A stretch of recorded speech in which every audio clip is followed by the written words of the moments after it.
많은 분들이 조상우가 온 것까지는 좋은데 걱정도 적잖냐는 것 같습니다. 얘가 과거에 그 158 던지던 그 조상우가 아니잖아. 안녕하십니까 여러분, V13 기아 타이거즈 유튜버 놀고 싶답니다. 반갑습니다 여러분, 반갑습니다. 아이 조상우 뽕이 좀처럼 빠지지 않는 요즘입니다. 어젯밤 11시에 라이브 했는데 무려 600분이 놀다 가셨어요. 정말 대단한 열정이다. 도대체 우리 팬들 어떻게 이 길고 긴 스토브리그를 버티고 있나, 아이고 미스테리합니다.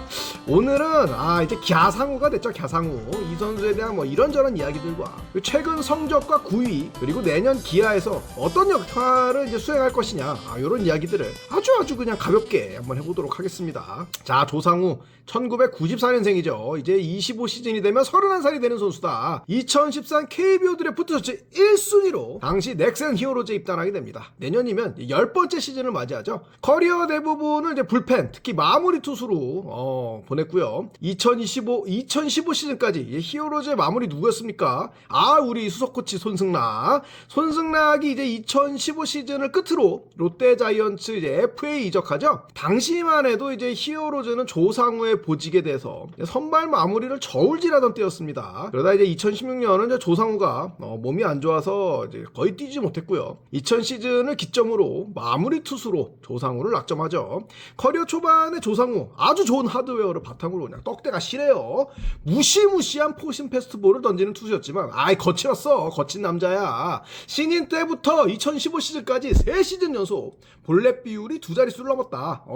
그러나 이 선수에 대한 기대감이 컸던 이유는 150을 우습게 넘겼던 포심 구속과 그 힘을 바탕으로 20%가 훌쩍 넘는 어마어마한 삼진율에 있었습니다. 일단 투수의 하드웨어 떡대가 왜 중요하냐, 이 중요성을 상기시켜줬던 선수가 조상우였고요. 186cm 코디악 배우입니다. 100kg에 육박하는 몸무게, 무엇보다 이 어마어마한 허벅지 두께가 남달랐는데, 남자는 허벅지라는 얘기가 괜히 있는 게 아니죠. 이게 이제 아마 시절이었어요. 허리 부상을 그때 조상우가 한번 입었는데, 그때 이제 코치가 야구밥 너 오래 먹고 싶으면 이제 하체 단련해라 이야기를 듣고 세상 무너져도 하체 운동은 안 빼먹고 했답니다. 그러다 보니까 뭐 별명도 조질라 공룡, 상어, 이런 별명들이 그냥 붙은 게 아니에요. 뭐 생수통 이런 것도 있다고 하는데, 또 기아에서는 어떤 별명들이 생길지 궁금합니다. 덩치가 이런 뭐 코디악 베어 같아서 그렇지 모자 벗고 있는 모습 보면 또 인상이 그렇게 뭐 무서운 선수는 또 아닌데,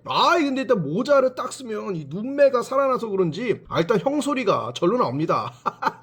나이가 중요한 게 아니야. 일단 사람이 생명의 위협을 느끼면 바로 겸손해지죠. 일단 저는 집니다. 한 주먹거리도 안 된다. 근데 또 야구 모자 벗으면은 또 순딩미가 있는 선수예요. 본격적으로 이제 기록 이야기 해볼까요? 쌀데기 없는 얘기 그만하고, 2019 시즌에 이제 포텐셜이 이제 이빠이 터지고 2020 시즌 커리어 하이를 찍으며 리그에서 가장 강력한 마무리 투수 중 하나로 급부상했다. 그러면서 2019년에 이제 또 프리미어 12 4경기 ERA가 1.59, 캐나다, 미국, 멕시코 3경기 연속 무실점 역투를 했고요. 아쉽게 일본전에 이제 2이닝 실점을 했는데 이때 9위가 진짜 지렸어요. 그리고 20 시즌 이제 중반이었나? 도쿄올림픽. 이때 또 어마어마했습니다. 6경기 동안에 8이닝 ERA가 1.13. 불꽃 투구. 근데 너무 많이 던졌어. 이거 시즌도 지금 치르고 있는 선수가 투구수가 6경기 동안에 불펜 투수가 150개 던졌는데 맞나요? 이때 감독이 누구냐? 이거 지금 한화 감독인 김경문 감독이었죠. 킬경문. 그 명성이 그냥 생긴 게 아니다. 어디 안 간다. 결국 이제 동메달 결정전에서 도미니카 공화국과의 경기였나요?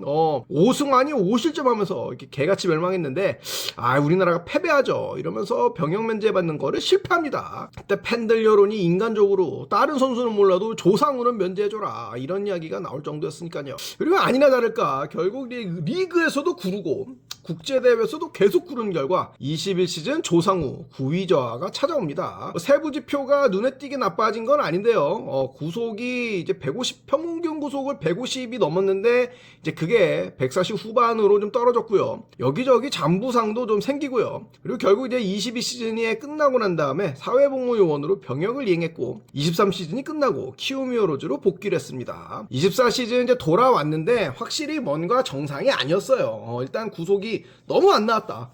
소속팀 키움도 뭐 전력 누수가 많아서 정상은 아니었지만 조상우 자체도 빠른 공의 평균 구속이 이제 145.5km에 머물렀고, 있고, 물론 이제 컨디션이 좋은 날은 148km까지도 찍고, 뭐 회전력이 이게 워낙 좋아서 쉽게 공략할 수 있는 공은 또 아니지만 최전성기에 비하면 구속 하락이 된 건 뭐 분명하다. 그리고 0점 잡히지 않은 날에는 이제 뭐 볼넷도 좀 남발했고요. 그리고 과거에 빠른 공이 이제 150 넘게 나올 때는 사실 포심을 60% 가까이 던졌던 선수고 70% 가까이 던졌거든요.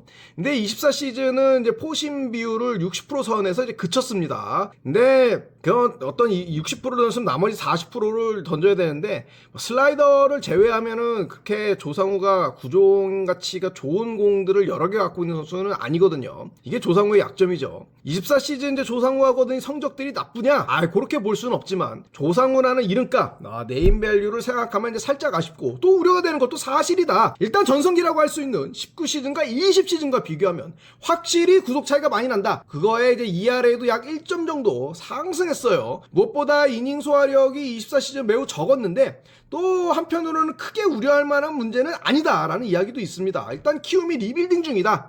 조상우를 굳이 많은 경기 출전시키지 않았다. 시즌 도중에도 조상우를 이제 골자로 하는 트레이드가 뭐 있네 없네 뭐 우리 팀도 그랬고요. 이야기가 많았고 시즌 막판에는 사실 뭐 이렇게 아픈 데도 없는데 구단이 먼저 좀 시즌 일찍 심하게 하자. 어린 친구들한테도 기회 주고 해야 되니까 상우야 무리하지 말자. 요랬다라고 합니다. 조상우는 뭐 한때 선발을 준비하기도 했고 또 많은 경기는 아니지만 커리어 초반에 선발 출장 경험도 있어요. 그래서 뭐 포심, 슬라이더, 커브, 체인지어 거기에 뭐 한때는 스플리터도 던져봤는데 마무리로 전향 후에는 사실상 포심, 슬라이더, 투피치 유형의 투수라고 봐야 됩니다. 통산 이제 포심의 구종 가치가 13.6에 달할 정도로 빠른 공의 위력은 뭐 말할 필요가 없는 선수고요. 슬라이더도 아주 훌륭해요. 관건은 결국 몸 상태다. 한번 떨어진 투수의 구속이 드라마틱하게 반등한다.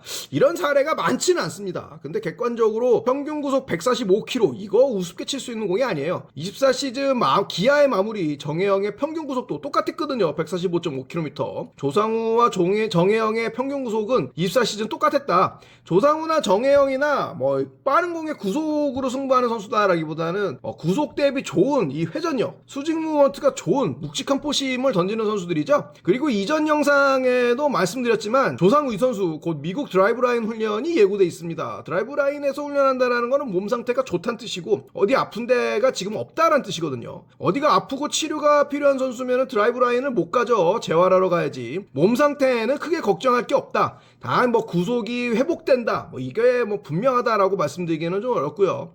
24 시즌 성적에 대해서는 뭐 앞서도 말씀드렸지만 조상우라는 네임밸류를 생각하면 뭐 아쉽고 또 전체 커리어를 생각하면 하락한 건 맞죠. 그렇다고 해서 완전 패급으로 향하는 성적이냐? 그렇게 보기도 어려워요. 분명 위력적인 불펜 자원이다. 그리고 나이가 이제 30 초반이거든요. 아직 해먹을 수 있는 나이입니다. 선수는 지금 25 시즌 끝나고 미국 진출도 생각하고 있을 정도로 자기 몸 상태에 대한 어떤 자신감, 그다음에 기량 회복에 대한 의지가 분명하게 있어요. 25 시즌 기아에서의 활약을 기대해봐도 좋다. 자, 그러면 정혜영과 조상우 두 명 중에 누굴 마무리로 돌려야 하냐, 누가 셋업으로 가냐, 누가 불펜으로 가냐, 누가 롱릴리프로 가냐, 뭐 여기에 대해서도 설왕설래가 많고 관심이 많을 수밖에 없는데 당연히 이런 교통정리는 코칭 스태프가 할 겁니다. 기본적인 전략과 플랜은 우리 뒷문은 정혜영이다, 조상우다, 이게 나올 거예요.